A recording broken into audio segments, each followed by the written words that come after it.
Boa tarde, Samuel. Boa tarde, Deodalto. Boa tarde, Luiz. Boa tarde, presidente. Boa tarde, Gustavo. Boa tarde, Boa tarde, Chico. Deodalto, tudo bem? Boa tarde, Samuel. Boa tarde, Luiz Paulo. Boa tarde, Moniquinha, beijão. E Boa Mônica, tarde também. Dani, Boa tarde, Deodalto. Deputado Luiz Valdec.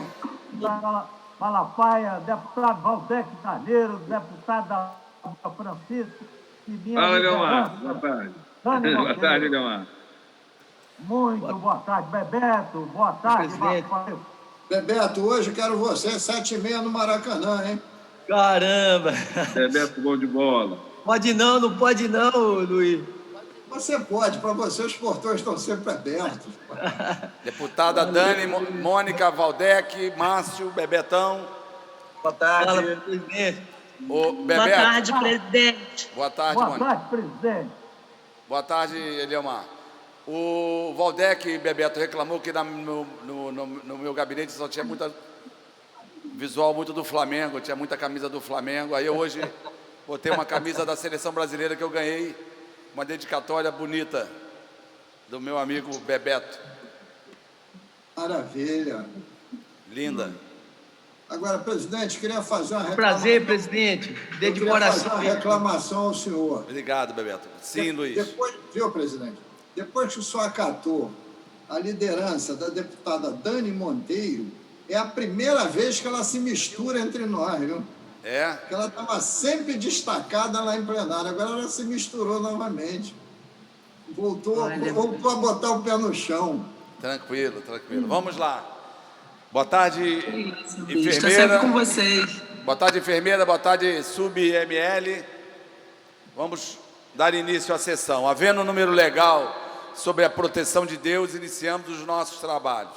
Está aberta a sessão. A presidência convida o deputado Luiz Paulo para fazer a leitura da ata da sessão anterior. Senhor presidente, a ata reflete com exatidão o ocorrido na 81ª sessão ordinária, que, iniciada às 16h15, encerrou-se às 17h25. Lida e aprovada a ata, passa-se a ordem da primeira sessão extraordinária do dia 7 de outubro. Anuncio em regime de urgência em votação em discussão única projeto de lei 2880 de 2020, de autoria dos deputados Marcelo Dino e Vandro Família, que dispõe sobre a obrigatoriedade dos cursos de aperfeiçoamento e aprimoramento dos policiais militares do Estado do Rio de Janeiro e da outras providências. Pareceres da Comissão de Constituição e Justiça pela constitucionalidade com emendas. Servidores públicos favorável com as emendas da CCJ, de Segurança Pública e Assunto de Polícia, favorável com as emendas da CCJ, de Educação, favorável com as emendas da CCJ, de Orçamento, Finanças, Fiscalização Financeira e Controle, favorável. Relatores, deputados Márcio Pacheco, Franciane Mota, Coronel Salema, Valdec Carneiro e Márcio Pacheco. Pendendo de pareceres das comissões de Constituição e Justiça, de Servidores Públicos, Segurança Pública e Assunto de Polícia e de Orçamento, Finanças, Fiscalização Financeira e Controle, as emendas de plenário. Para emitir parecer pela Comissão de Constituição e Justiça, deputado Márcio Pacheco. Primeiro, boa tarde, senhor presidente, boa tarde a todos os senhores e senhoras deputadas. Pede mais um café. O parecer, senhor presidente, é favorável às emendas 1, 2, 3, 5, 6 e 7. Favorável com subemenda aglutinativa às emendas 4 e 8, contrárias às demais emendas, concluindo por substitutivo, pedindo forma final de redação. A presidência defere pedido de Vossa Excelência. Pela Comissão de Servidores Públicos, deputado Bruno Dauaire. Deputado Bruno Dauaire. Deputado Flávio Serafini. Deputado Jorge Felipe Neto. Deputado Eliomar Coelho. Sem som, Eliomar. De acordo com a... Favorável, de acordo com a comissão do CCJ. Ok. Pela Comissão de Segurança Pública e Assuntos de Polícia, deputado delegado Carlos Augusto. Deputado delegado Carlos Augusto. Deputado Coronel Salema.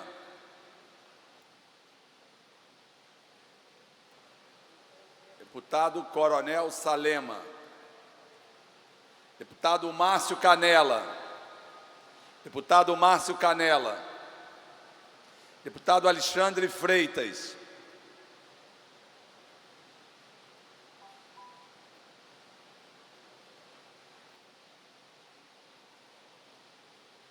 A presidência designa relator especial, deputado Luiz Paulo. Senhor presidente, parecer favorável nos termos do parecer da Comissão de Constituição e Justiça. Pela Comissão de Educação, deputado Flávio Serafini. Deputado Flávio Serafini. Deputado Léo Vieira. Deputado Léo Vieira. Deputado Rodrigo Amorim. Deputado Valdec Carneiro. Senhor presidente, o parecer no mérito é favorável, acompanhando o substitutivo da CCJ. Pela Comissão de Orçamento, deputado Márcio Pacheco. Favorável, presidente. Os pareceres emitidos em votação, substitutivo da CCJ com forma final de redação. Seus que aprovam permaneçam como estão. Aprovado, vai autógrafo. Anuncio em regime de urgência, em votação, em discussão única, projeto de lei 1467/2019, de autoria do deputado Márcio Canela, que cria o programa Fazendo Arte na Escola, para incentivar o desenvolvimento de arte nas escolas de ensino médio e fundamental da rede de ensino privada, pública e privada do Estado do Rio de Janeiro. Pareceres da Comissão de Constituição e Justiça pela condicionalidade, educação favorável com emendas, de cultura favorável com as emendas da Comissão de Educação, de Orçamento, Finanças, Fiscalização Financeira e Controle favorável. Relatores deputados Alexandre Quinoploc, Flávio Serafini, Carlos Mink, Márcio Pacheco. Pendendo de pareceres das comissões de Constituição e Justiça, de Educação, de Cultura, de Orçamento, às emendas de plenário. Para emitir parecer pela Comissão de Constituição e Justiça, deputado Márcio Pacheco. Senhor presidente, eu queria fazer uma questão de ordem, Vossa Excelência. O projeto do deputado Márcio Canela trata de um tema muito relevante, que propõe um programa de arte na escola. O deputado Valdec há pouco conversava comigo e apresentou, inclusive, uma proposta de substitutivo.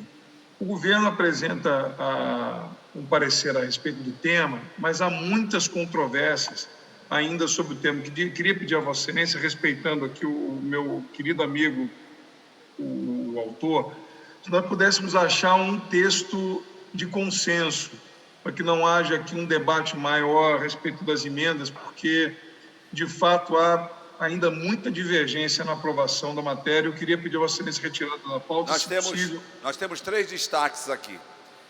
Então, O Valdec, vai haver uma audiência, não vai acontecer? Próxima semana? O deputado André Ciliano, a gente tinha combinado uma audiência sobre o projeto da Procuradoria da UERJ, mas também podemos fazer uma audiência sobre esse projeto. Eu quero dizer o seguinte, André, o projeto é muito interessante. O Márcio Canela propõe uma coisa bem interessante para as escolas. Nós estamos perto até, eu acho, de fechar um substitutivo, não estamos longe.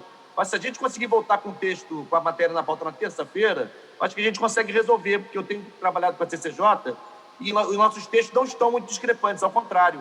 Então, acho que a gente consegue votar o texto até terça-feira. essa é a proposta, presidente. Questão de ordem. Falar com o Questão de autor. ordem. Questão de ordem, deputado Samuel Malafaia. Eu acho muito pertinente essa decisão, mas gostaria de conhecer o novo texto com antecedência, porque tem emendas, por exemplo, a emenda da Comissão de Educação, a emenda número 4. Espera um momentinho. Eu vou pedir ao relator, deputado Samuel, para deixar. Vou terminar aqui. Eu acho, ele quando fala, tem um parágrafo aqui, o parágrafo 2º, é muito indireto e precisa melhorar muito. E a emenda da Comissão de Educação é muito boa. Então, eu estou tirando por uma coisa que me chamou bastante atenção. Eu acho correto a gente tirar de pauta mesmo e reanalisar e fundir num projeto mais assim, palatável. Presidente. Obrigado. Estou aqui, tá? Tá problema de conexão. Deputado Márcio. Eu vou acatar a questão de ordem de Vossa Excelência, vou retirar o projeto de pauta, ele volta na próxima semana. Obrigado, presidente. Com um compromisso ser abordado na próxima audiência pública da Comissão de Educação, Obrigado, presidente. que o Flávio Serafini e o Valdec vão realizar na próxima semana. Anuncio em tramitação ordinária, em segunda discussão, redação do vencido assim emendado. Projeto de Lei 4299-A de 2018, de autoria do deputado Rosenberg Reis, que autoriza as bibliotecas públicas do Estado do Rio de Janeiro a disponibilizarem exemplares de livros e legislações em braille na forma que especifica. Em discussão, não havendo quem queira discutir, encerrada a discussão, a presente proposta recebeu uma emenda e retorna às comissões. Em segunda discussão, redação do vencido, projeto de Lei 3661-A de 17, de autoria da deputada Márcia Giovanni, que altera a Lei 5.645, de 6 de janeiro de 2010, para instituir a Semana da Conscientização, Orientação e Tratamento da Lipodistrofia, Síndrome de Bernardinelli, no Estado do Rio de Janeiro. Em discussão, não havendo quem queira discutir, encerrada a discussão, a presente proposta recebeu 3 emendas e retorna às comissões. Nada mais a tratar na primeira sessão extraordinária do dia, a mesma está encerrada. Havendo número legal sobre a proteção de Deus, iniciamos os nossos trabalhos. Está aberta a segunda sessão extraordinária do dia 7 de outubro de 2020. A presidência convida o deputado Luiz Paulo para fazer a leitura da ata da sessão anterior.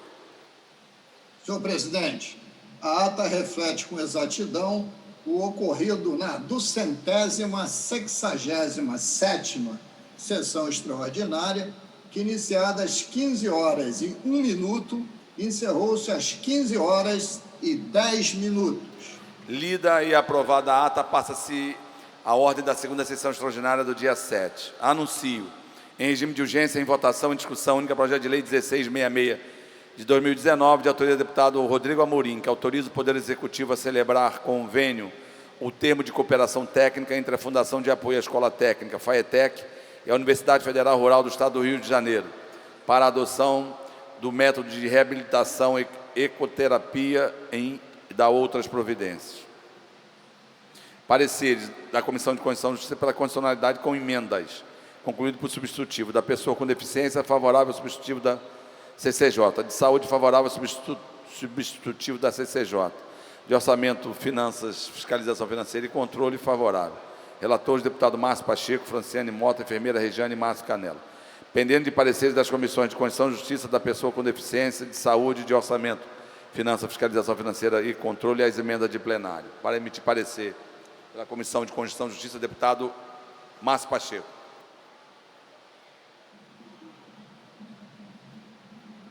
Parecer, senhor presidente. Da sessão,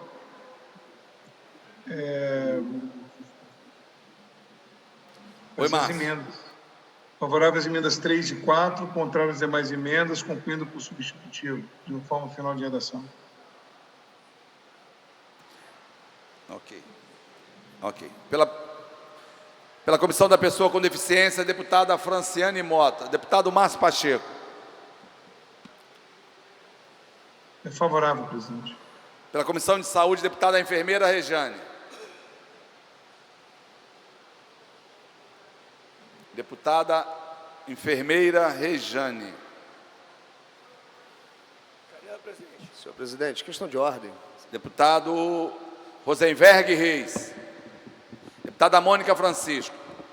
Favorável com parecer da CCJ, favorável às emendas 1, 2 e 3 e contrário à emenda 4. Pela Comissão de Orçamento, deputado Márcio Canela. Senhor presidente, favorável, acompanhando o parecer da CCJ. Eu já havia falado com Vossa Excelência, o projeto de Vossa Excelência foi retirado, vai voltar na próxima semana. O senhor manda. Obrigado. Com os pareceres emitidos em votação, substitutivo, com forma final de redação que a presidência defere da Comissão de Constituição e Justiça. Senhores que aprovam, permaneçam como estão. Aprovado. Questão de ordem, senhor presidente. Antes, porém, questão de ordem de Vossa Excelência, Alexandre. Fazer um requerimento de inclusão de pauta do projeto de lei... Já, deputado. Tá ok. Desculpa. Anuncio em regime de urgência em votação de discussão única, projeto de lei 2898 de 2020, a deputada Rosane Félix. A autora pede para que possa ser retirada de pauta. Então, a presidência defere o pedido da deputada Rosane. Em tramitação ordinária, em primeira discussão, projeto de lei 3914 de 2018, de autoria da deputada Zeidan, dispõe a fixação de cartazes informando sobre as isenções concedidas às pessoas portadoras de deficiência em estabelecimentos comerciais de varejo de eletrodoméstico e móveis no Estado do Rio de Janeiro. Pareceres da Comissão de Constituição e Justiça pela constitucionalidade com emenda da pessoa com deficiência, favorável às emendas da CCJ. Economia, Indústria e Comércio, favorável com emendas. Tributação, controle da arrecadação estadual, fiscalização dos tributos estaduais, favorável com emenda. Com voto em separado contrário, deputado Alexandre Freitas, relator original. E de Orçamento, Finanças, Fiscalização Financeira e Controle, favorável com a emenda da Comissão de Tributação e Controle da Arrecadação, Fiscalização dos Tributos Estaduais. Relatores, deputados Márcio Pacheco, Franciane Mota, Chicão Bulhões, Luiz Paulo, relator do vencido, e Rodrigo Bacelar. Em discussão, não havendo quem queira discutir, encerrada a discussão, a presente proposta recebeu 7 emendas e retorna às comissões. Questão de ordem do deputado Alexandre Freitas. Senhor presidente, pedi a inclusão em pauta do projeto de lei 2606 de 2020. O autor é o Rodrigo Amorim, eu e tantos outros deputados. É um projeto importantíssimo para o setor cervejeiro e acredito que o parlamento já se encontra capaz de debatê-lo. Manda para mim o número, por favor. Perfeito. Obrigado, presidente. Está encerrada a segunda sessão extraordinária do dia. Havendo número legal e sob a proteção de Deus, iniciamos os nossos trabalhos. Está aberta a sessão ordinária do dia 7 de outubro de 2020. A presidência convida o deputado Luiz Paulo para fazer a leitura da ata da sessão anterior. Senhor presidente, a ata reflete com exatidão o ocorrido na 268ª sessão extraordinária, que, iniciada às 15h11, encerrou-se às 15h15. Lida e aprovada a ata, passa-se a ordem do dia. Anuncio em regime de urgência, em votação, em discussão única, redação do vencido assim emendado. Projeto de Lei 267-A de 2019, de autoria do deputado Carlos Mink, que dispõe sobre o Programa de Valorização das Direções das Unidades Escolares da Rede Oficial do Estado do Rio de Janeiro e da outras providências. Pendendo de pareceres das Comissões de Constituição, Justiça, de Educação, de Trabalho, Legislação Social, Seguridade Social, de Ciência e Tecnologia, de Orçamento, Finanças, Fiscalização Financeira e Controle, às emendas de plenário. Questão de ordem, deputado Carlos Mink. Presidente democrático André Siciliano, eu ontem já havia informado a Vossa Excelência e também ao deputado Márcio Pacheco, e hoje a CCJ, que eu estou negociando diretamente com o nosso bravo secretário de Educação, nosso ex-companheiro de Alerj, Conte Bittencourt. E ele está ajudando o projeto, mas tem algumas complexidades, então ele pede uma semana para ajustar isso. Então eu pediria a Vossa Excelência, já lhe informei antes, que retirasse de pauta e, se possível, mantivesse para quarta-feira da semana que vem, se for possível, claro, dentro da vossa programação. E a razão é essa: estamos avançando muito com o secretário Conte Bittencourt, que tem manifestado boa vontade com o projeto. Mas daí nós vamos votar as emendas já. Não, mas eu pedi para retirar de pauta. Ok. A presidência defere pedido de Vossa Excelência. 267A 19, retirado de pauta. Em regime de urgência, em discussão única, projeto de lei 1426/2019, de autoria da deputada Lucinha, que dispõe sobre a obrigação das instituições financeiras efetivarem a prova de vida mediante atestado médico que comprove a impossibilidade de locomoção do cliente cadastrado, obrigado a fazer a prova de vida para fins de cadastramento e ou recebimento de benefícios, pendendo de pareceres das comissões de Constituição e Justiça, de Assunto da Criança, do Adolescente e do Idoso, de Economia, Indústria e Comércio. Para me parecer pela Comissão de Constituição e Justiça, deputado Márcio Pacheco. Pela constitucionalidade com emenda, presidente. Pela Comissão do Assunto da Criança, do Adolescente. Sim, deputado Luiz. Eu gostaria que o nosso presidente da CCJ, deputado Márcio Pacheco, dissesse qual foi a emenda que ele produziu. Luiz, tem mais 4 emendas. Não, mas é que ele produziu pela CCJ. Ok. Depois só vota só o parecer da CCJ. Eu já tinha... Eu disponibilizo no grupo, eu já tinha enviado no grupo, deputado, mas a emenda aditiva número 1 adiciona-se o parágrafo 3º ao artigo 3 do projeto de lei 1426, que passa a vigorar com a seguinte redação. Parágrafo 3º. A prova de vida poderá ser realizada pelo representante legal ou por procurador legalmente habilitado. Perfeito, obrigado, presidente. Pela Comissão de Assunto da Criança, Adolescente e do Idoso, deputada Rosane Félix.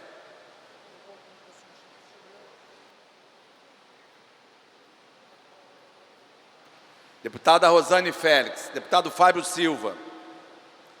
Deputado Fábio Silva. Deputado Daniel Librelon. Presidente, acompanho o parecer da CCJ. Pela Comissão de Economia, Indústria e Comércio, deputado Renan Ferreirinha. Presidente, boa tarde. Presidente, também acompanho o parecer da CCJ e, quando possível, se eu puder me conceder um pela ordem, presidente, por favor. Com os pareceres emitidos em discussão. Não havendo quem queira discutir, encerra a discussão. A presente proposta recebeu 4 emendas. Questão de ordem, presidente. Sim, Flávio. Presidente, eu gostaria, em primeiro lugar, de solicitar que na semana que vem se pudesse retornar aquele projeto 3.000/2020, que trata da situação dos pedagogos, porque é uma pauta urgente, né, que Vossa Excelência tem acompanhado, seria muito importante. O segundo ponto é que também está tramitando uma emenda constitucional do deputado Valdec Carneiro, que trata sobre o mesmo tema. Eu conversei com o deputado, eu vou apresentar uma emenda para buscar aperfeiçoar o projeto, contemplar os profissionais da educação licenciados com pós-graduação na área de pedagogia, que hoje também já exercem essas funções que trata a emenda constitucional. E gostaria de pedir apoio dos deputados para eu poder ter as 24 assinaturas e protocolar essa emenda à proposta de emenda constitucional do deputado Valdec. Como é que está essa questão da coleta de assinaturas agora, nesse momento da pandemia, presidente? Primeiro dizer que hoje é o último dia da... Sim, apresentar a vou emenda. caminhar daqui a pouco. Vossa Excelência pode fazer caminhar a emenda, a mesa que a gente resolve. Presidente, desculpe. Presidente, desculpe, o prazo é amanhã, viu? Acho que é hoje, Valdec. Dia 8. Não? É hoje? Acho que é hoje. É amanhã. Estou sendo informado que é de amanhã, mas a informação anterior seria hoje. Também estava achando que fosse hoje, presidente. Sim, Renato. Não, só sobre esse mesmo ponto do Flávio, que a minha questão de ordem era sobre isso também. Eu já pedi oficialmente, mas também só para deixar público aqui, eu fiz uma emenda ao projeto 3.220, do deputado Flávio Serafini, que era a emenda 8. Eu já tinha requisitado para que essa emenda saísse, tá? Estou retirando essa emenda, só deixar claro também aqui a retirada dessa emenda do projeto, por favor. Obrigado, presidente. No momento que vier a pauta, Vossa Excelência anuncia a retirada da emenda. Anuncio em tramitação ordinária em discussão única projeto de resolução 386/2020 do deputado Eliomar Coelho, que concede a medalha Tiradentes ao respectivo diploma à excelentíssima senhora juíza do trabalho Raquel Rodrigues Braga. Parecida da Comissão de Normas Internas e Proposição Externa favorável. Relator, deputado Rodrigo Bacelar. Em discussão. Não havendo quem queira discutir, encerrada a discussão. Em votação. Senhores que aprovam permaneçam como estão. Aprovado, vai à promulgação com voto pela abstenção do novo. Projeto de resolução 422/2020, deputado Alexandre Knoploch, concede a medalha Tiradentes e respectivo diploma para o cantor e compositor da música cristã contemporânea, o senhor Anderson Ricardo Freire, parecido da Comissão de Normas Internas e Proposições Externas, favorável. Relator, deputado Rodrigo Bacelar. Em discussão, não havendo quem queira discutir, encerra a discussão. Em votação, senhores que aprovam permaneçam como estão. Aprovado, vai à promulgação. Nada mais havendo a tratar na ordem do dia, a presidência vai a Luiz Paulo, escrito. Somente Luiz? Me inscrevo, presidente. Flávio Serafini. Flávio Serafini. Ok.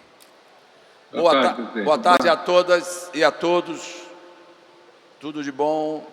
Boa tarde, presidente. Boa tarde, senhor presidente. Boa tarde, pessoal. Boa tarde, presidente. Boa tarde, André. Boa tarde a todos os parlamentares. Boa tarde. Boa tarde, gente. Tchau, tchau. Está encerrada a ordem do dia. Passa seu expediente final. Boa tarde a todos. Boa tarde a todos. Aqui é o deputado estadual Capitão Paulo Teixeira, assumindo o expediente final. Passo agora a palavra ao nobre deputado Luiz Paulo Corrêa da Rocha. Vossa Excelência dispõe de 10 minutos regimentais. Boa tarde, presidente em exercício, deputado dublê de capitão, senhor Paulo, meu xará. Só quanto ao Paulo. Eu queria chamar a atenção às senhoras e senhores deputados, porque estamos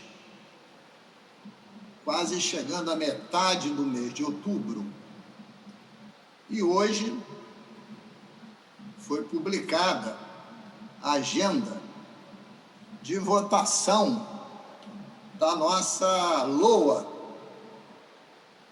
e da revisão do PPA. A LOA de 2021 é a Lei Orçamentária Anual mais insegura e incerta dos últimos tempos, que já abre uma proposta de déficit na ordem de 20 bilhões de reais. Doutor Deodalto, eu falei em 20 bilhões de reais de déficit. Falar isso é fácil. Ver isto em dinheiro é uma montanha de dinheiro, mesmo que seja em nota de R$200. E esta lei orçamentária anual, ela se respaldou na Lei de Diretrizes Orçamentárias, que foi construída em abril deste ano, no pico máximo da pandemia que ainda atravessamos. Lembrem, Vossas Excelências, que o mês de abril e o maio foi o mês que mais vitimou aqui no estado do Rio de Janeiro. Não sobre números acumulados, mas sobre números absolutos. E, naquele momento, havia uma insegurança muito grande, não só sobre as receitas de 20, como que se daria a retomada do crescimento no nosso país, que até hoje continua. Esta é uma lei, um projeto de lei tão inusitado que se tratou agora de uma nova fonte que tem fundamento legal, como funcionasse como uma reserva de contingência. Não é uma reserva de contingência, porque não é reserva, mas seria uma rubrica contingente, onde lá é lançado recursos que poderão advir, mas não há segurança para os mesmos.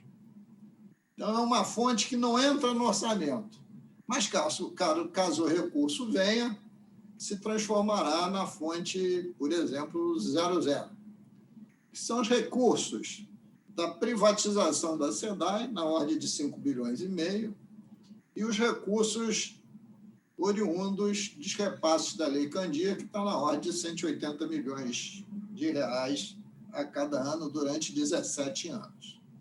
Então, nós temos só esse problema. Agora, nós temos 2 cutelos no nosso pescoço.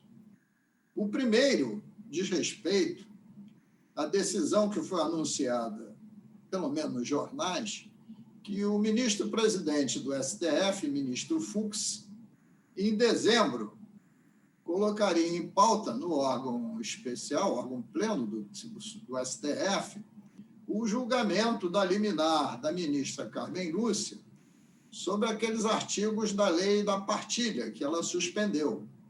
E se essa liminar cair, nós vamos perder, deputado Pedro Brazão, nós vamos perder 40% das nossas receitas dos royalties. Ou seja, de 14 bilhões, que talvez seja a nossa receita de 2021, nós vamos perder na ordem de 5 bilhões e 600. E os nossos municípios produtores de petróleo perderão na ordem de 80% das suas receitas de royalties de participação especial. Será uma decisão caótica para o estado do Rio de Janeiro. Mas foi veiculado no jornal O Globo, de 15 dias atrás, que os diversos entes federativos, não todos, diversos entes federativos, estariam costurando um acordo mediador desse conflito, que teria sido uma proposta do Espírito Santo e que o governo do Estado do Rio de Janeiro já teria concordado. Então, nós precisamos saber, nessa proposta, quanto nós vamos perder e se todas as unidades da federação também vão acatar. Mas quanto vamos perder, não só o Estado do Rio de Janeiro, mas também os nossos municípios produtores. Apesar, eu também vi nessa matéria jornalística, que o governador do Piauí, do Partido dos Trabalhadores, não é do Partido dos Trabalhadores, acho que é assim, do Piauí, ele não quer acordo, ele quer o julgamento. Então, veja só o tamanho dessa encrenca, deputado Pedro Brazão. Mas essa não é a única, por isso que eu falei 2 cutelos.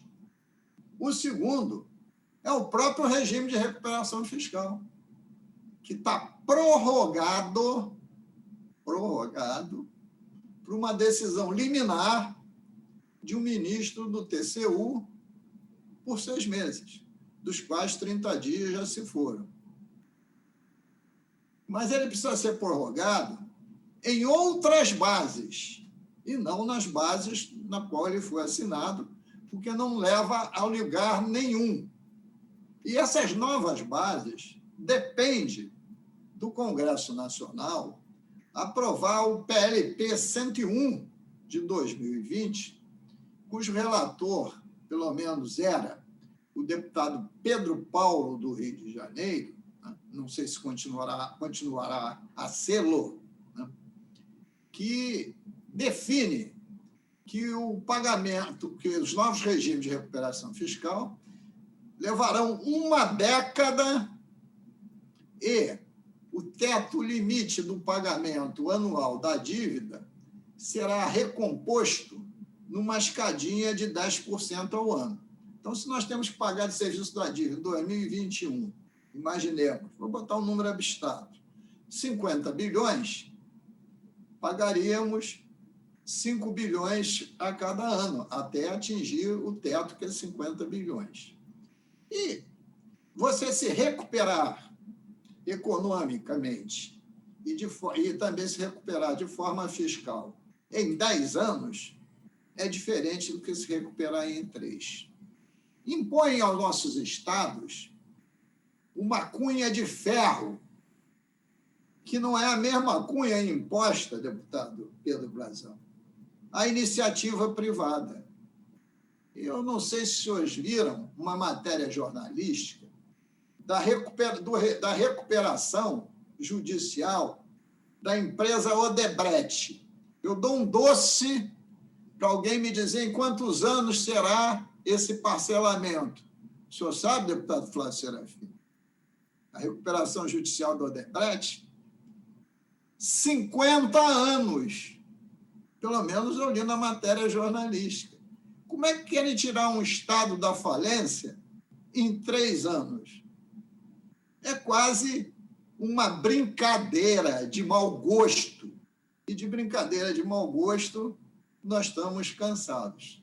Além do mais, eu desafio qualquer economista do Tesouro Nacional, e olha que eu sou engenheiro, ou qualquer economista que nos esteja ouvindo, se existe algum país dito desenvolvido em todo o nosso planeta, uma grande empresa em qualquer país de nosso planeta que esteja bem financeiramente sem estar alavancada em empréstimos.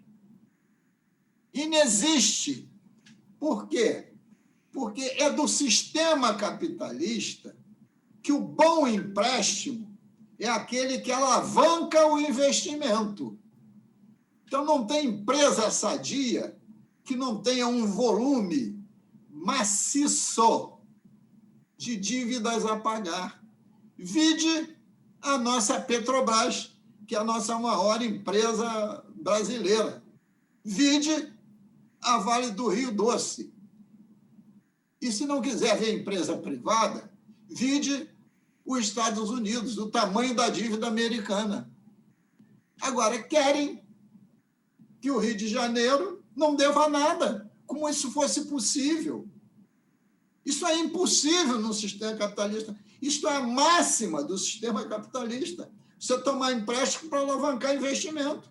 Porque você nunca tem no caixa, para começar um negócio novo, aquele volume de dinheiro necessário. O deputado Pedro Brazão foi da iniciativa privada, foi empresário, sabe disso. Você quer fazer um grande empreendimento, você não tem dinheiro no caixa, você faz todas as contas de viabilidade, retorno do investimento, cash flow, faz o diabo. E vai aonde, em geral? No BNDES, tomar um empréstimo para alavancar o investimento e depois amortizá-lo, né, no retorno que ele começar a dar de forma parcelada.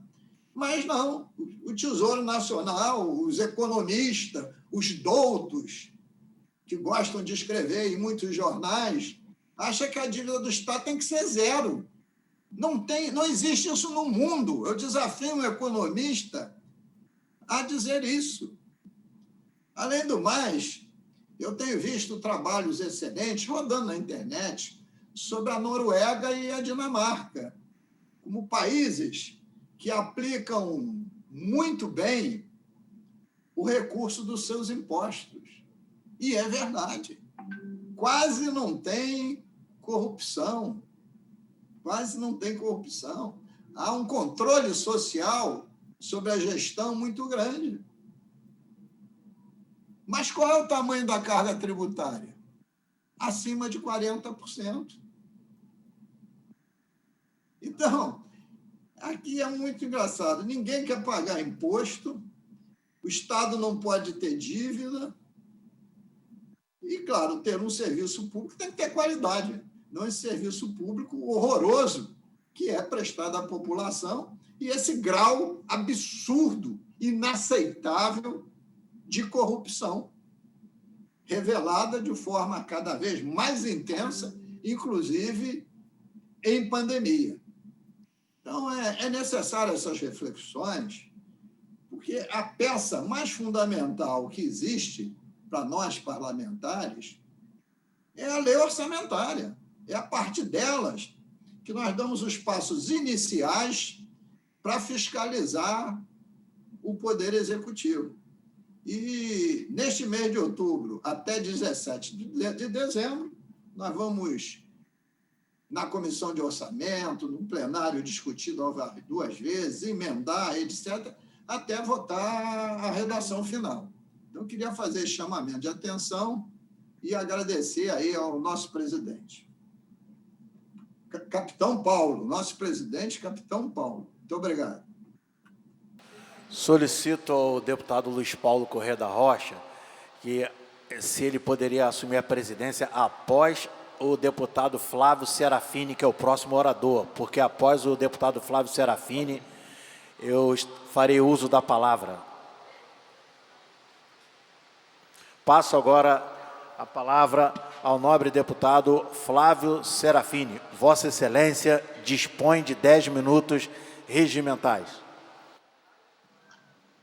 Senhor presidente, demais deputados, deputadas, bom, hoje o que me traz aqui ao plenário é debater um projeto de lei que esteve na pauta de ontem, projeto do deputado Márcio Pacheco, que tenta estabelecer uma política estadual sobre drogas no Rio de Janeiro.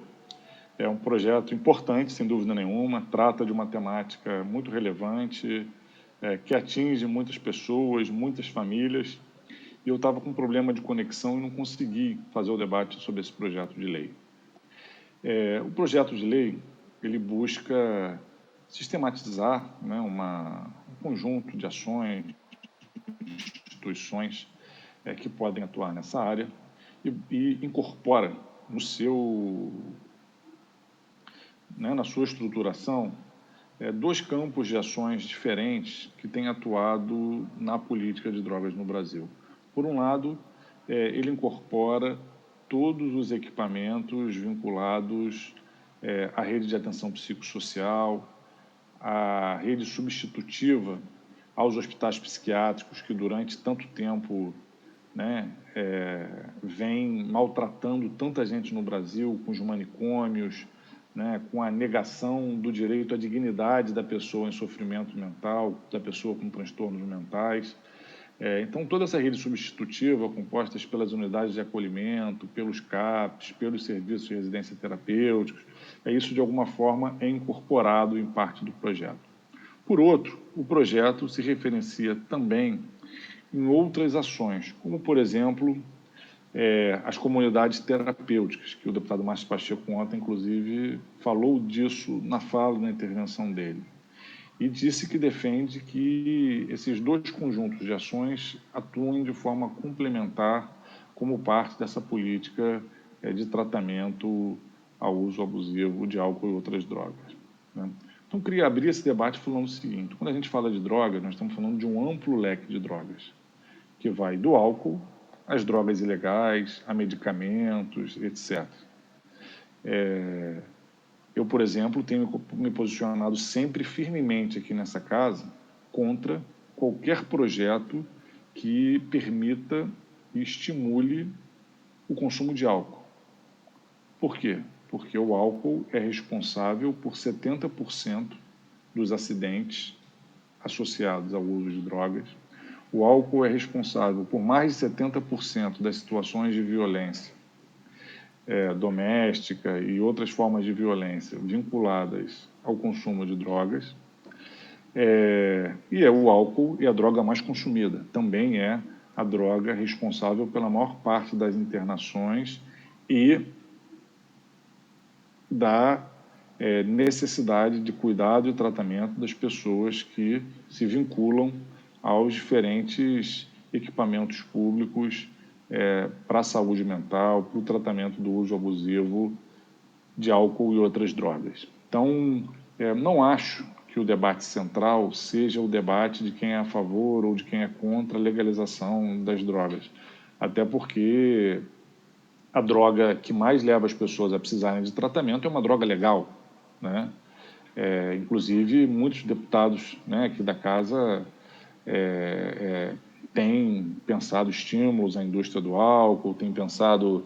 a deputada Lucinha recentemente apresentou um projeto que restringia, né, o estímulo ao uso de bebidas alcoólicas em atividades universitárias, etc. E, naquela ocasião, inclusive, eu já me posicionei firmemente que acho que a gente tem que realmente restringir qualquer tipo de propaganda, de ação que estimule o consumo de álcool ou qualquer outra droga. Esse é um princípio básico que a gente não deve estimular o uso de álcool ou nenhuma outra droga.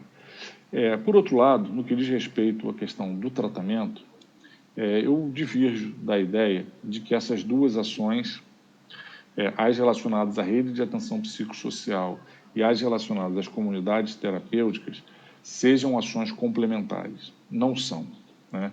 A gente, desde que tem no Brasil aprovado a Lei 10.216 de 2001, a gente tem um novo marco, né, de direitos das pessoas com transtornos mentais, com sofrimento psíquico, incluindo aí as pessoas com uso abusivo de álcool e outras drogas. E esse marco, definido a partir da Lei 10.216, ela define que o tratamento das pessoas, né, com problemas de saúde mental deve se dar respeitando a sua autonomia, a sua liberdade, a sua dignidade humana.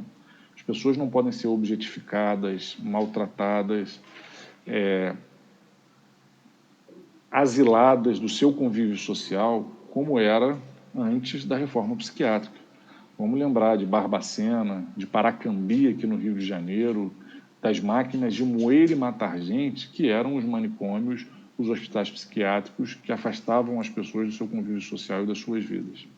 Então, qualquer forma de tratamento hoje em dia, ela tem que ter como princípio o princípio da garantia da autonomia do sujeito, dos seus direitos. Ele, por ter problemas de saúde mental, ele não perde seus direitos, né? Do respeito à dignidade humana. E as comunidades terapêuticas, elas têm uma série de problemas que não são só as comunidades filantrópicas, como o próprio deputado colocou, que diferencia, que tem as filantrópicas e as filantrópicas. Não são só as filantrópicas que têm problema, é um modelo que é marcado por problemas. Primeiro, porque é baseado na ideia do asilamento, isolar socialmente a pessoa que enfrenta problemas de álcool e outras drogas. Isso já é um princípio muito questionável, porque a pessoa pode chegar a ficar 1 ano afastada do seu convívio social, quando, na verdade, se ela sai da crise, ela tem que ser estimulada a aderir a um tratamento para que ela possa conviver em sociedade tratando esse problema que a leva a ter o quadro de uso abusivo de álcool e outras drogas. Então, o princípio é o princípio, né, de reconstruir, né, a vida, para quem está tendo a vida abalada pelo uso abusivo de álcool e outras drogas. O princípio da comunidade terapêutica é o princípio do asilamento e da internação, que contraria essa ideia básica da construção de autonomia. Além disso, né, as comunidades terapêuticas não são instituições de saúde, né? Boa parte delas não tem sequer profissionais de saúde integralmente responsáveis por essas pessoas que estão internadas.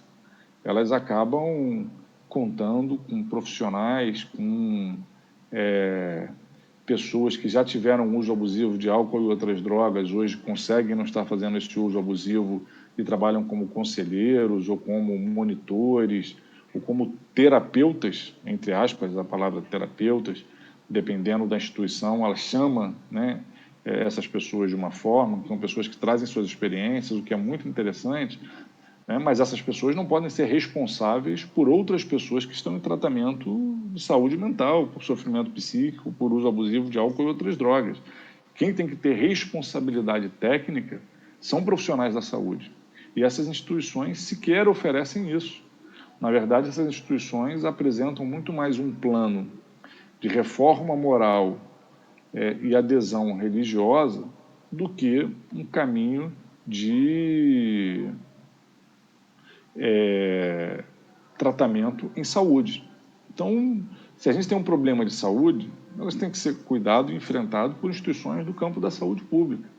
Então, não é à toa que a gente tem inúmeros relatos permanentes de abusos, de violação de direitos humanos, de violação dos direitos da pessoa com deficiência nessas instituições.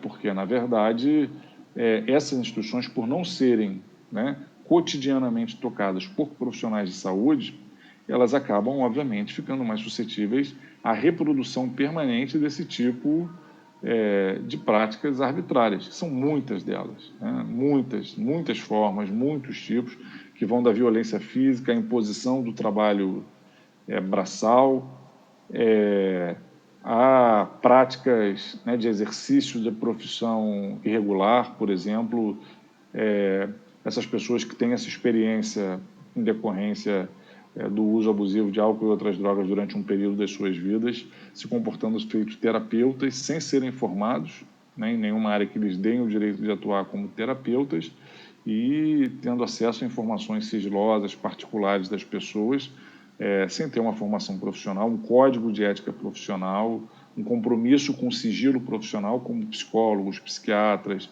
e outros profissionais da saúde têm. Então, é um modelo, né, que, na verdade, retoma vários aspectos do modelo manicomial, né, como a ideia do asilamento, da retirada do convívio social, da internação compulsória, e combina com outras práticas de caráter religioso, etc., que são muito complicados. Então, eu gostaria de trazer esse debate para cá. Não me parece é que essas propostas sejam propostas que devam atuar de forma complementar.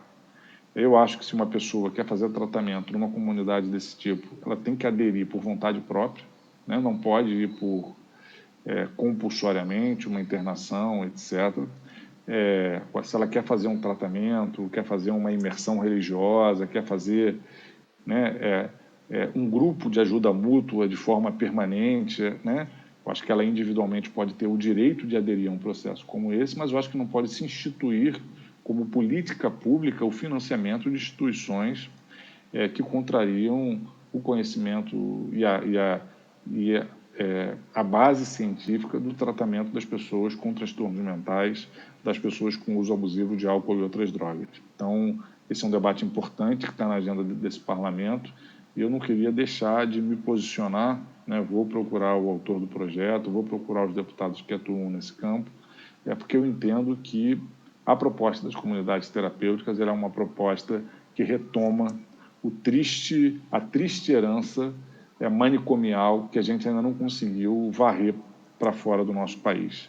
A gente, infelizmente, ainda tem muitas pessoas que seguem vivendo em manicômios de forma, né, a ter seus direitos, né, humanos, né, negados, ter sua dignidade negada. A gente tem trabalhado muito para acabar com isso, né? A gente recentemente teve aqui, no ano retrasado, o fechamento aqui no estado do Rio de Janeiro, aqui em Niterói, do Hospital Psiquiátrico Alfredo Neves. Temos acompanhado e lutado pelo fechamento de outros manicômios e acho que as comunidades terapêuticas, infelizmente, retomam vários aspectos. Obviamente, as comunidades terapêuticas não são também um raio no céu azul.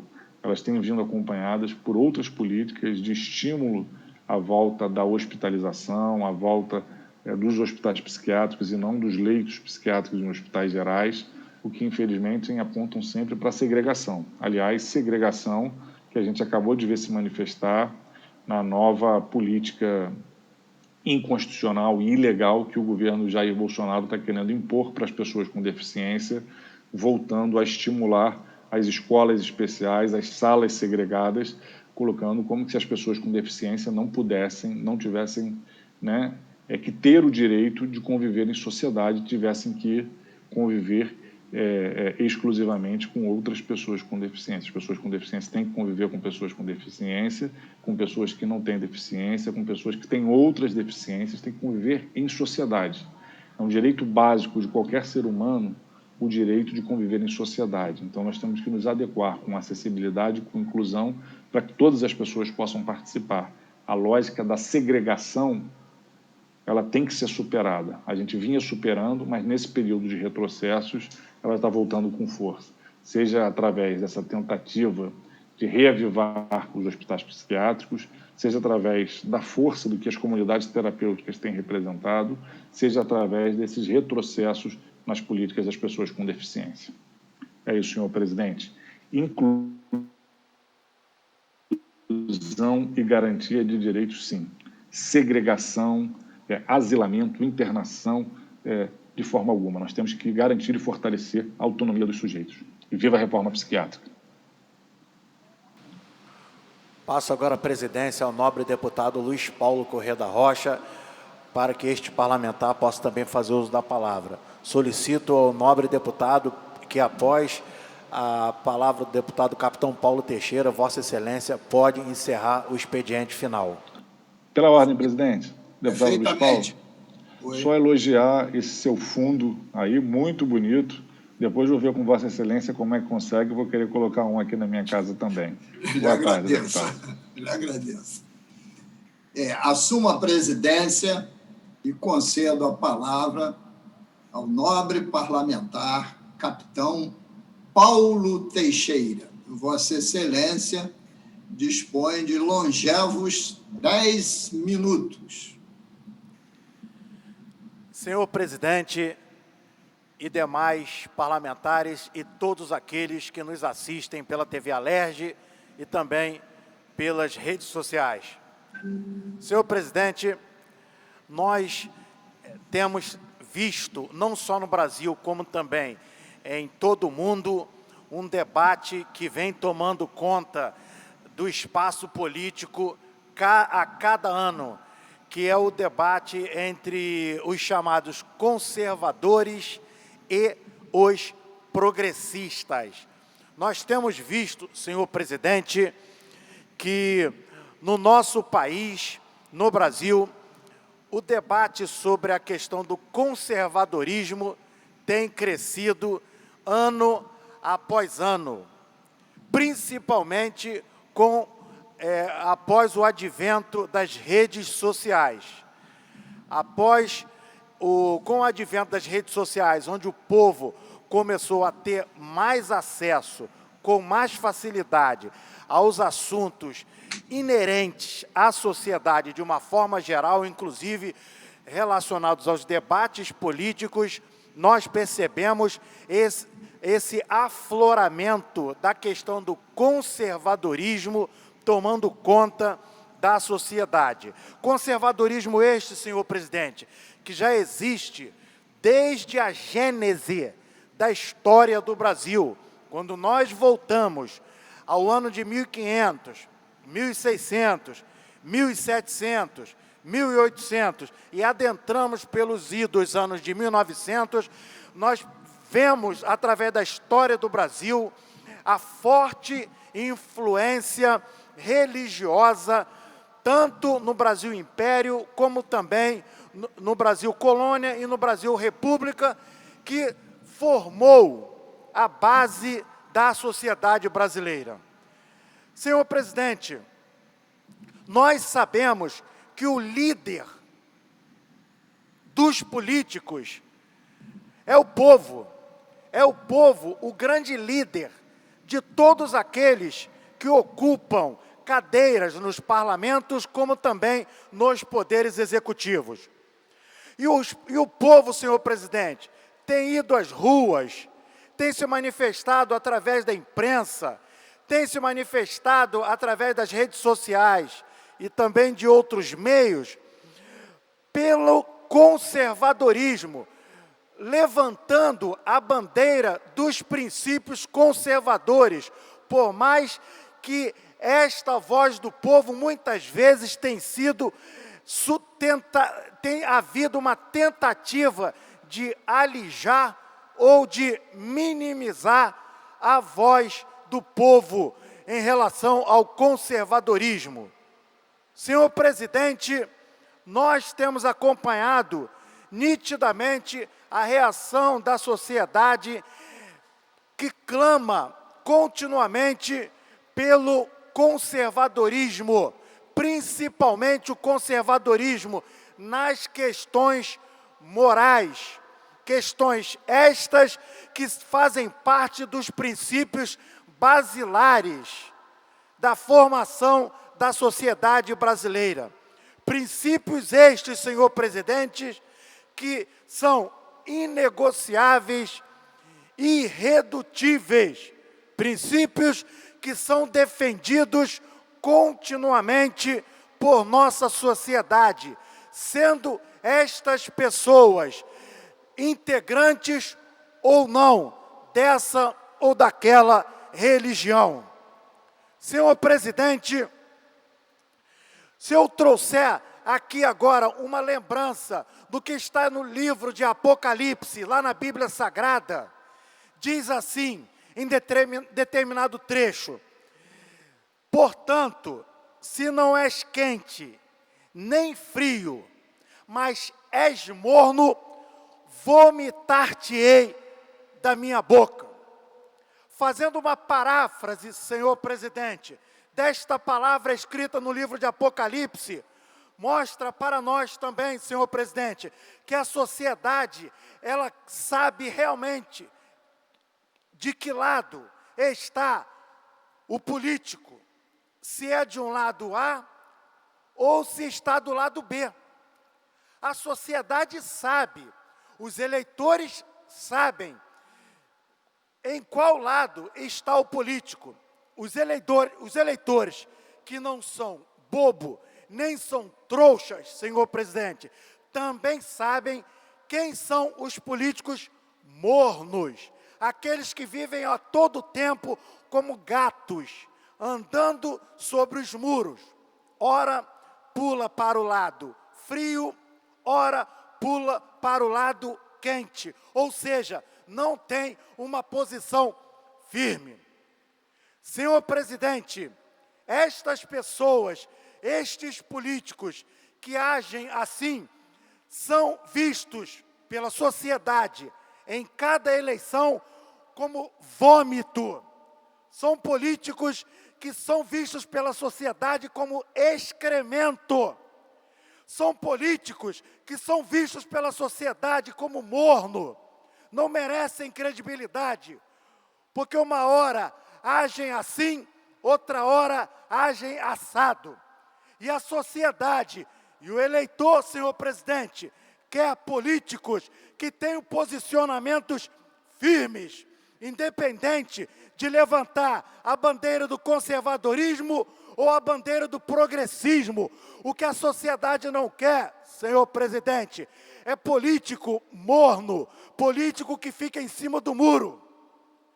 Daí, senhor presidente, eu faço um alerta que vale muito para o período que nós estamos vivendo, que é o período eleitoral.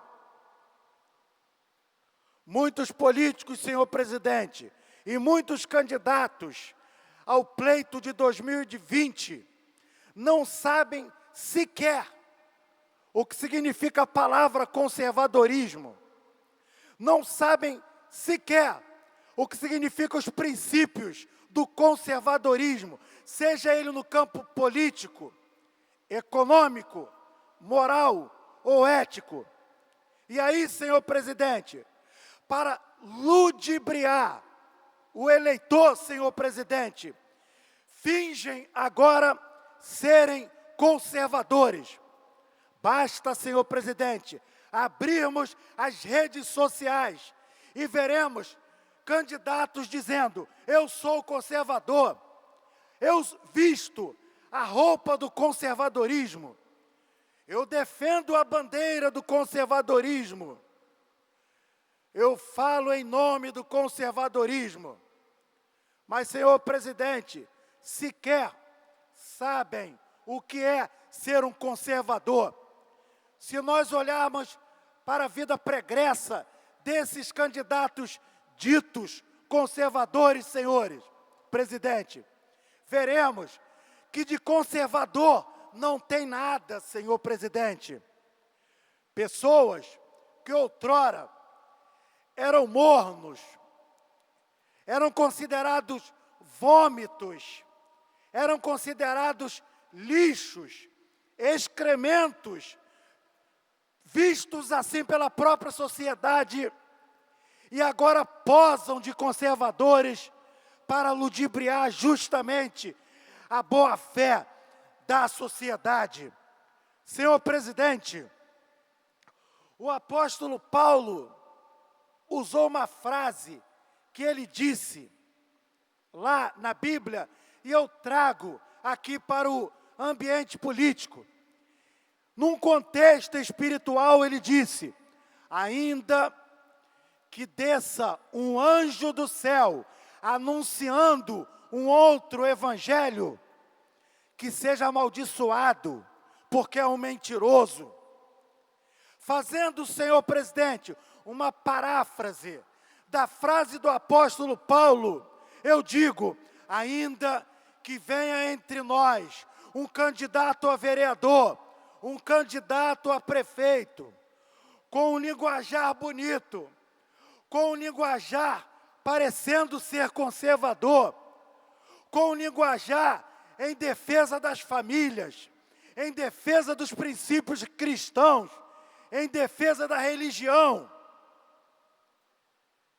que seja amaldiçoado por ser mentiroso, porque quando nós olhamos para trás, senhor presidente, quando o eleitor olhar para trás, verá que no ano passado, há 5 anos, há 10 anos atrás, este mesmo candidato, senhor presidente, levantava a bandeira da mentira, a bandeira da corrupção, a bandeira da falsidade, a bandeira em defesa do aborto, a bandeira em defesa de tantas mentiras, e hoje vem se dizendo conservador.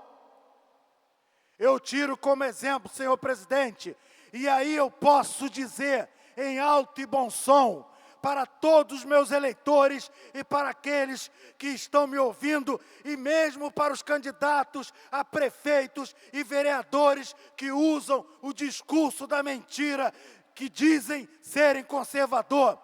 Olhem para mim, olhem para o meu exemplo, olhem para a minha vida pregressa, para a minha vida de 30, 40 anos atrás, e verão que o mesmo discurso que eu usava antes de entrar no Exército Brasileiro, em defesa do conservadorismo, é o mesmo discurso que meus pais defendiam na década de 40, na década de 50. Senhor presidente, é o mesmo discurso que meus avós defendiam na década de 20, na década de 30. Eu, senhor presidente, posso dizer com ousadia e com trepidez que defendo o discurso conservador, o discurso que não é um discurso falso, um discurso mentiroso, mas é um discurso que faz parte da história da minha vida, senhor presidente. Então, senhor presidente, faço aqui um alerta aos eleitores que votarão daqui a um pouco mais de um mês.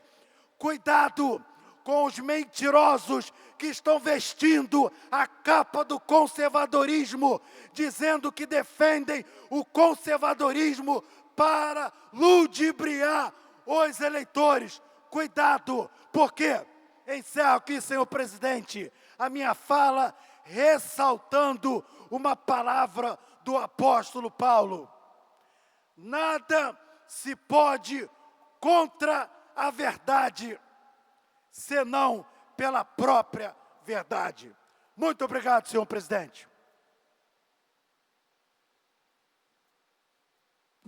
Não havendo mais oradores inscritos, às 16h06, dou por encerrado o nosso expediente final.